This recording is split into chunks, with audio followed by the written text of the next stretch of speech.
এৰিয়াত যিটো তেওঁলোকৰ সন্তান জন্ম দিয়াৰ হাৰটো বেছি। আমাৰ হিন্দু মানুহৰ মাজত সন্তান জন্ম দিয়াৰ হাৰটো কমি কমি গৈ আছে। গতিকে এই পাৰ্থক্যটো আছেই।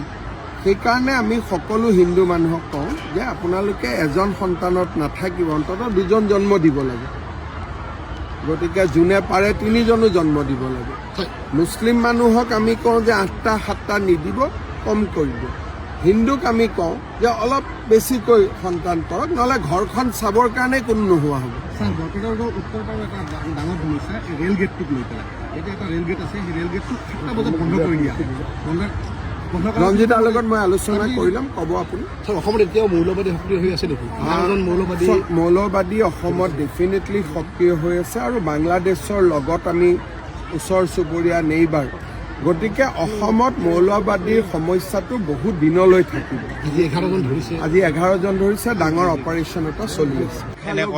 এৰিয়াত যিটো তেওঁলোকৰ সন্তান জন্ম দিয়াৰ হাৰটো বেছি। আমাৰ হিন্দু মানুহৰ মাজত সন্তান জন্ম দিয়াৰ হাৰটো কমি কমি গৈ আছে। গতিকে এই পাৰ্থক্যটো আছেই। সেইকাৰণে আমি সকলো হিন্দু মানুহক কওঁ যে আপোনালোকে এজন সন্তানত নাথাকিব, অন্ততঃ দুজন জন্ম দিব লাগে। গতিকে যোনে পাৰে তিনিজনো জন্ম দিব লাগে। মুছলিম মানুহক আমি কওঁ যে 8টা 7টা নিদিব, কম কৰিব। হিন্দুক আমি কওঁ যে অলপ বেছিকৈ সন্তান কৰক, নহ'লে ঘৰখন চাবৰ কাৰণে কোনো নোহোৱা হ'ব।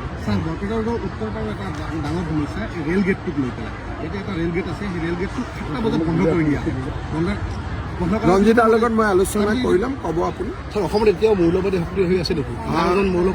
মৌলবাদী অসমত ডেফিনেটলি সক্ৰিয় হৈ আছে আৰু বাংলাদেশৰ লগত আমি ওচৰ চুবুৰীয়া নেইবাৰ।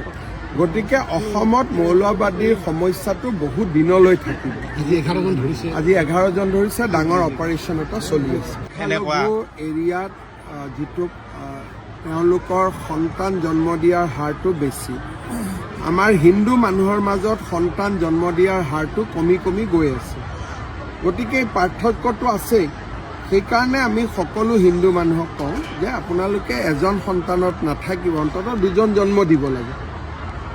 গতিকে যোনে পাৰে তিনিজনো জন্ম দিব লাগে। মুছলিম মানুহক আমি কওঁ যে 8টা 7টা নিদিব, কম কৰিব। হিন্দুক আমি কওঁ যে অলপ বেছিকৈ সন্তান কৰক, নহ'লে ঘৰখন চাবৰ কাৰণে কোনো নোহোৱা হ'ব।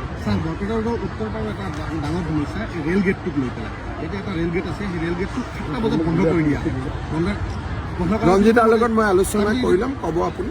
অসমত এতিয়াও মৌলবাদী সক্ৰিয় হৈ আছে নেকি? মৌলবাদী অসমত ডেফিনেটলি সক্ৰিয় হৈ আছে আৰু বাংলাদেশৰ লগত আমি ওচৰ চুবুৰীয়া নেইবাৰ। গতিকে অসমত মৌলবাদীৰ সমস্যাটো বহুত দিনলৈ থাকিব। আজি 11 জন ধৰিছে, ডাঙৰ অপাৰেশ্যন এটা চলি আছে।